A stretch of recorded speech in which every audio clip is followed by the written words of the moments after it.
Yo, what is up everybody? My name is Jacob and welcome to the TB10 Studios YouTube channel.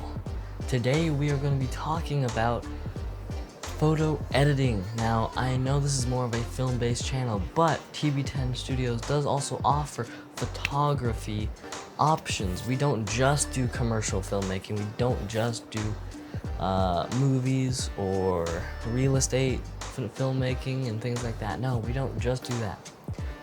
We also do composing for music, motion graphics, 3D animation, and photography.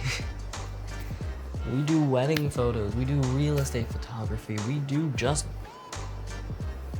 baseline photography. We do everything you can think of when it comes to photography. And I am the owner and founder, Jacob Karash. I know it's been a while since I last posted here on this YouTube channel, and it's been a while since you've really seen anything from TB10 Studios, but now we're going to show you some of our recent photography work, and we're also going to do a tutorial on the basics of using Adobe Lightroom Classic to get that cool, moody feel out of your photos by doing some color editing and some photo editing.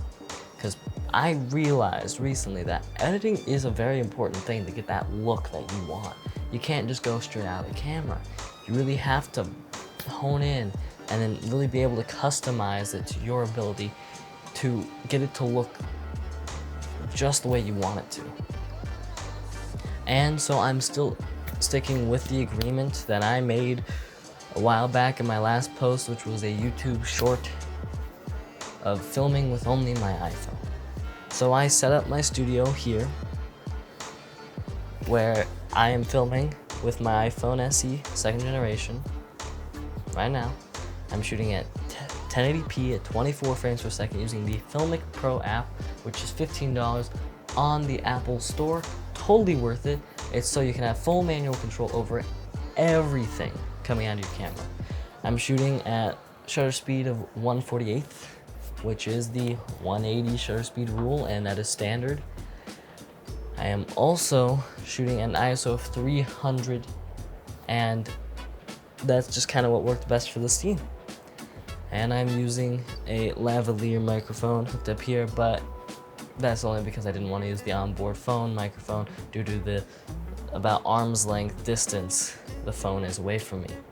Just so you could get the rest of my background and scene in the shot, so you can see my vintage camera collection and kind of see the feel I'm going for. Now, these aren't the best filming conditions. iPhones tend to look a whole lot better when they're in like daylight or sunlight, because there's a lot more light just coming into that small sensor, and it just looks so much more professional and absolutely beautiful. But since this is a dark room with just a few studio lights that aren't really at max, this is what I'm kind of working with.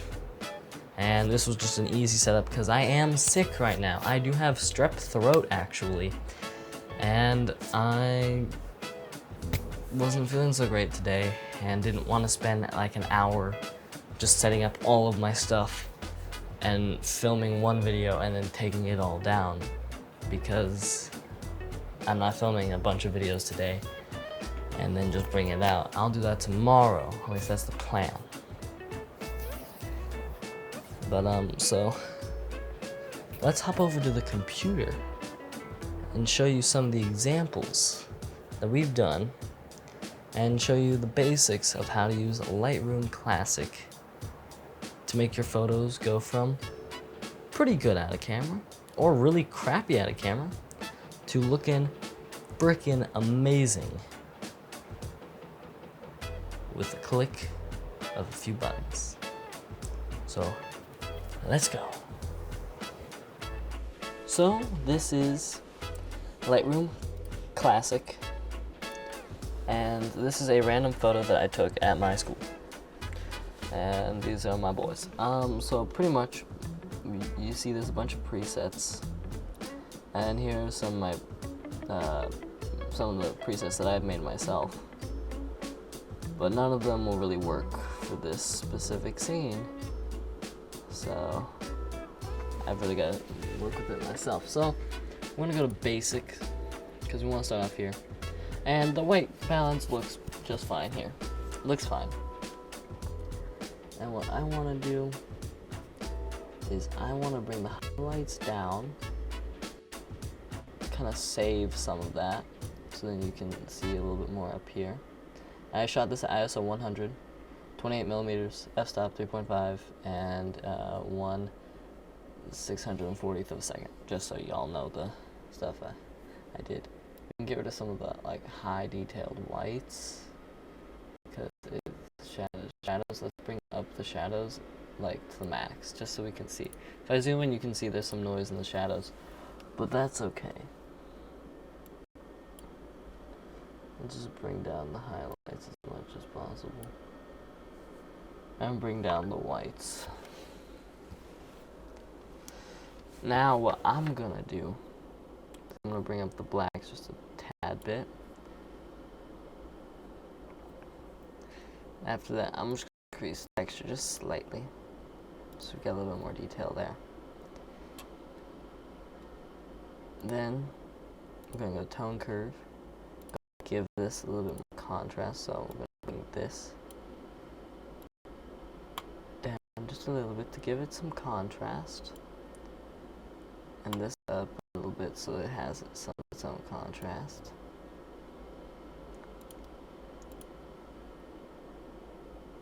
I'm going to turn up the saturation below,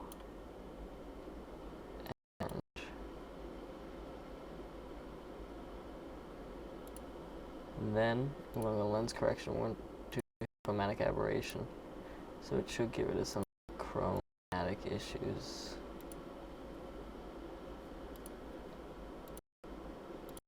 You can kind of see, kind of it, and then we're gonna adjust these lens settings that kind of work with the lens that I was using. Now I used an EF 28 millimeter to 70 millimeter, but they don't have that option here, so the closest one is 24. And then what we're gonna do is we're gonna go to effects. So we're gonna add just a little bit of vignetting. And now we want to go up to color grading. Go here to shadows, bring in some of that teal look, and bring down the luminance. Maybe that far down a little bit, and then we'll go to midtones and bring in some of that orange. We can also bring down the luminance on that. And then we've got this kind of look here with this dumb photo.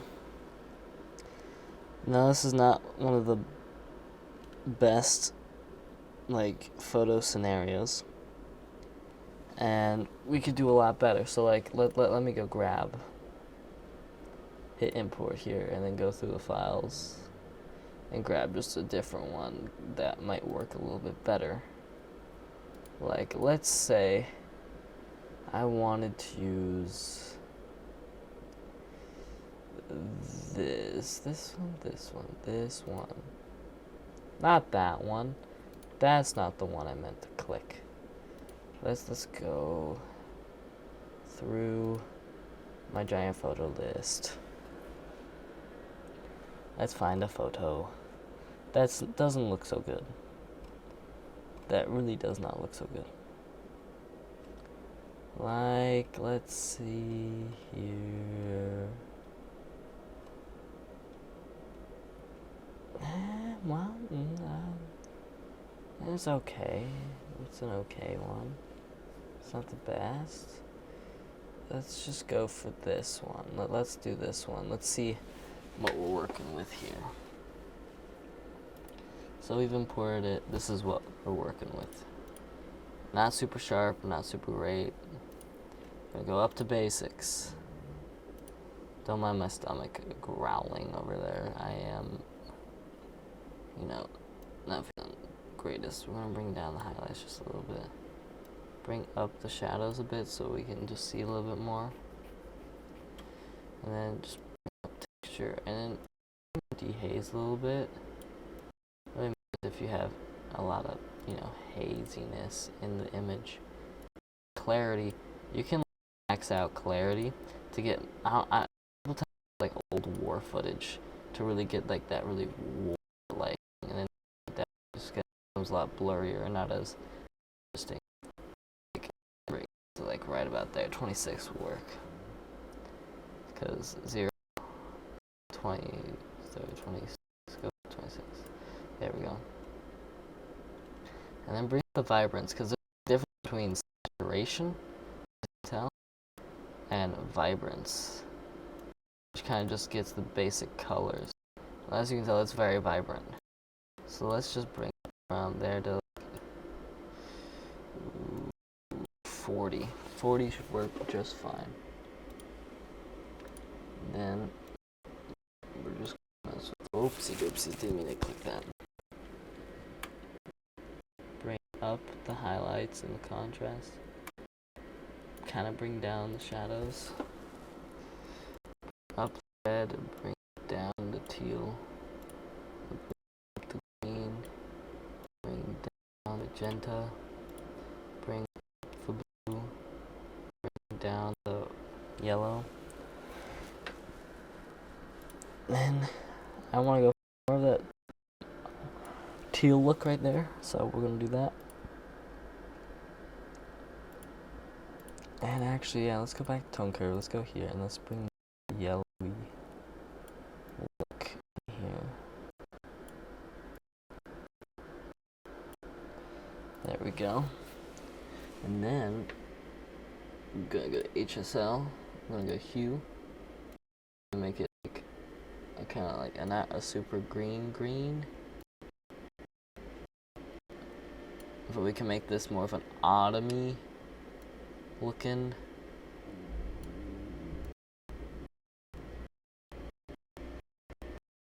To make it look a little bit more autumn-like.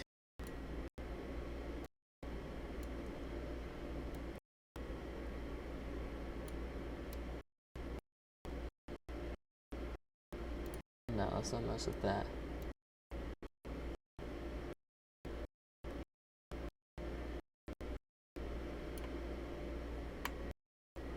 And then I tend to just zero out the purple and magenta.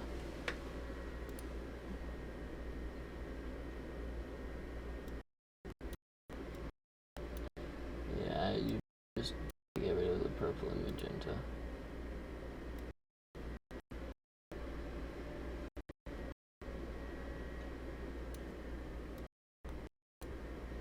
There we go.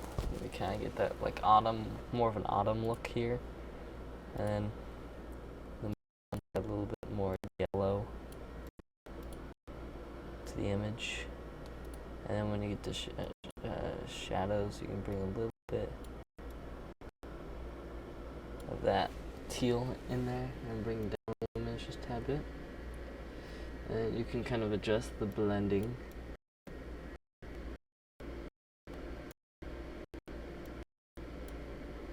And adjust the balance. And I think I'm gonna have it just right there. I'm not gonna mess with lens corrections. I'm gonna add slight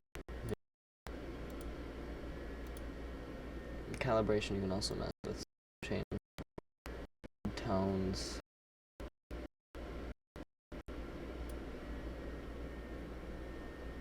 And green.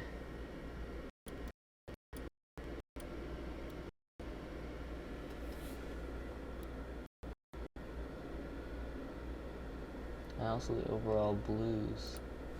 But there we go. And then you can also look at my presets with it, but they don't really work well with that. But there we go. Nice color grade custom image that looks pretty darn good. Just quick and easy out of Lightroom.